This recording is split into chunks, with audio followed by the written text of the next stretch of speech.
We're going to have a look inside the Caterham factory. Let's go and take a look now.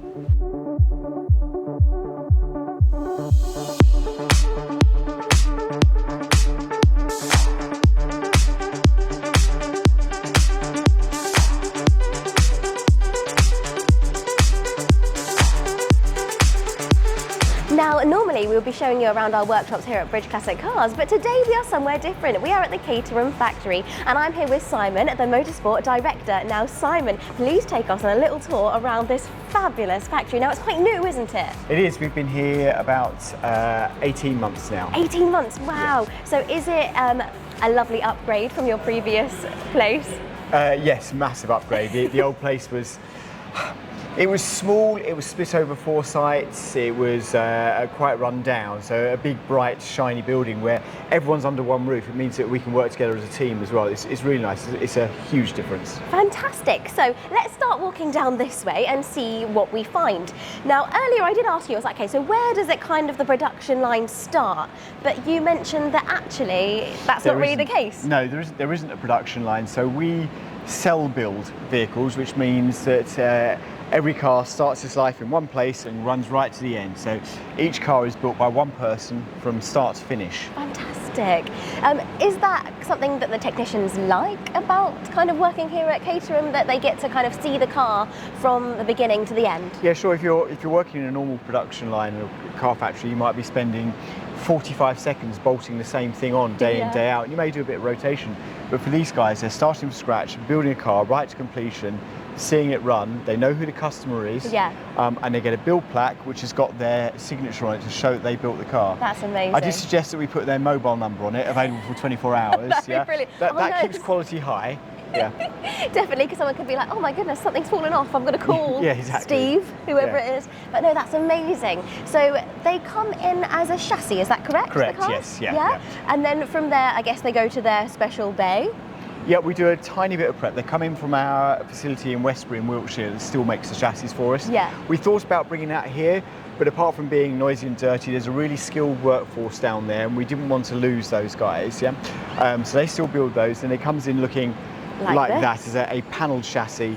We just do a little bit of work before it gets handed over. Well, it'll go and get painted first, and then arrive here. Yeah. And that's under this roof as well, isn't it? The paint shop is just that way, yes. Let's go and have a little gander over that way then, that would be great. So there's a lot of painted parts behind us as well. Yes, all of those painted parts there. Now you have some amazing colours as well to choose from at Caterham, don't you?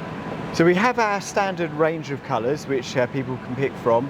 But essentially, we will paint a car any colour a customer likes. Wow. Absolutely any colour a customer likes. So it might be to match their other cars in their collection, or just one they like to see, or something a bit outrageous. But yeah, as you say, you're seeing colours here. Yes. This is not a sea of grey. I know we stood by a black car, but it's not a sea of grey cars and silver cars. It is lots of bright colours. Lots of people go for the stripes over them as well, and maybe two-tone stripes too. Amazing. It's a bit of individuality.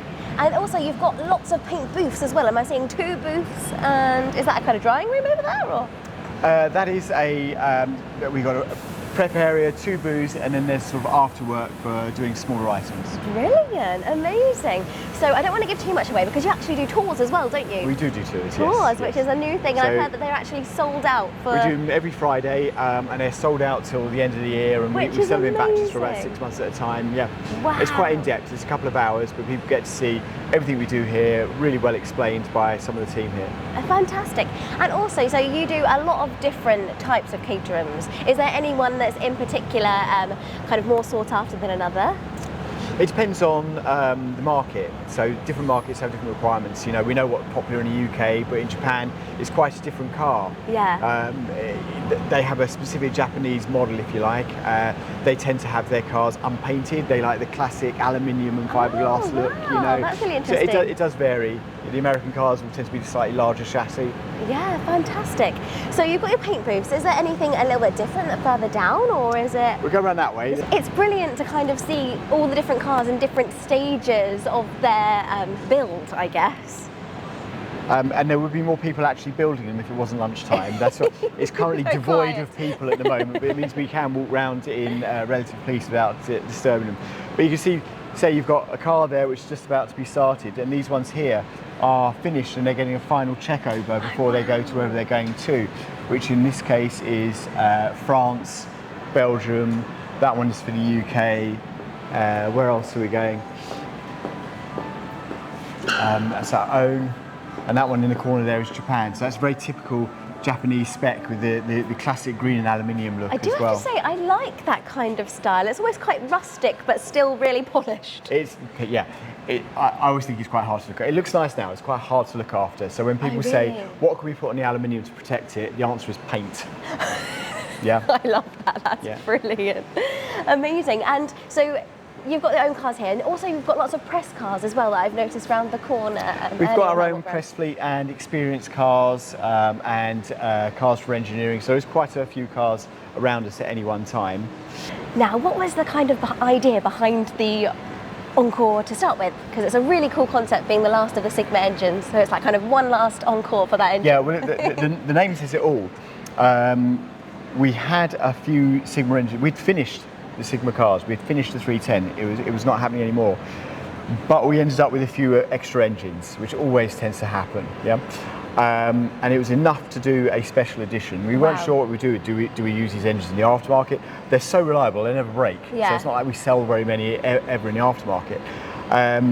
And we had a few thoughts of what to do, but we decided it would be great just to do a last hurrah, and the name Encore just came out quite. It's such a brilliant name. It was a very easy name to come up with that car, and build the 310, which internally we think it's one of the best cars we have ever done. We're a big fan of that engine and that specification, in 310, so we really like it. So for us, it's something we'd love to do, and we're going to aim to keep one as well. We're going to keep one for ourselves, which will live forevermore up on the terrace. Brilliant. It's a piece of motoring history, isn't it? It definitely is. It's the last Ford 1.6 Caterham, and there's been one almost continually since we started in 1973.